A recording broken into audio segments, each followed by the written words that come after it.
안녕하세요. 금일은 최근 조선시황에 대하여 전달드리겠습니다. 영국의 조선 해운시황 분석업체 클락슨 리서치에 따르면 한국조선소는 전세계 선박발주량 341만 CGT, 75척 가운데 143만 CGT, 22척을 수주하여 전체 발주량의 42%를 차지하였습니다. 중국 조선소의 경우는 지난달 180만 CGT, 32척을 수주하여 전체 발주량의 53%를 차지하였습니다. 수주 결과로 보면 글로벌 신조선 수주 경쟁에서 한국조선소는 중국에 이어 2위를 차지하게 되었습니다. 이와 같은 결과를 분석하여 보면 중국 조선소가 고부가 가치 선박과 수주량에서 한국조선소를 앞선 것입니다. 최근 중국 조선소가 대형 컨테이너 운반선, LNG 운반선을 대거 수주하면서 CGT와 척수에서 한국을 추월한 것입니다.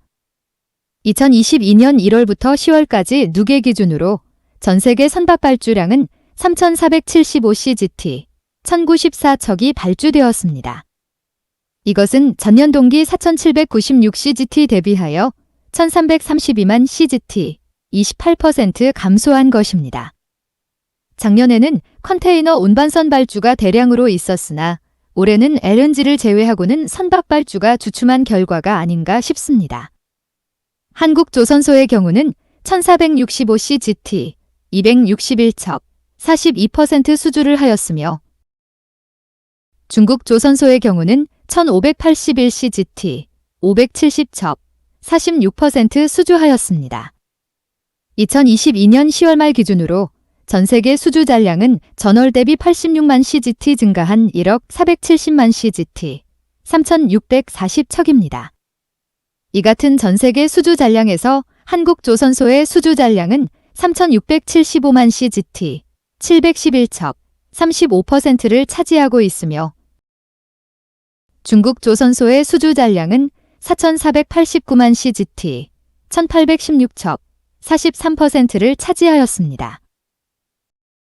전월 대비하여는 한국조선소는 78만 CGT, 2% 상승, 중국조선소는 59만 CGT, 1% 상승하였습니다. 누계 수주 잔량에서도 중국조선소가 한국조선소를 앞서고 있음을 알 수 있습니다. 주요 선종의 선가 변화를 살펴보면 LNG 운반선의 선가는 9월 2억 4,400만 달러, 10월 2억 4,800만 달러를 기록하면서 9월 대비하여 10월에 400만 달러 상승하였습니다. 대형 유조선의 선가는 1억 2천만 달러 수준으로 지난 8월 이후 변화가 없습니다.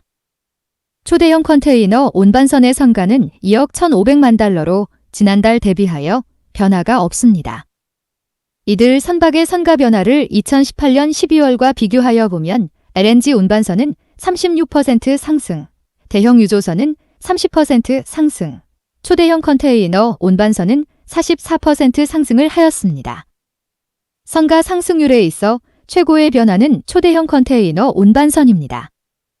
이 같은 결과는 초대형 컨테이너 운반선은 다른 선종에 비하여 선박 건조에 소요되는 후판 물량이 많은 이유입니다.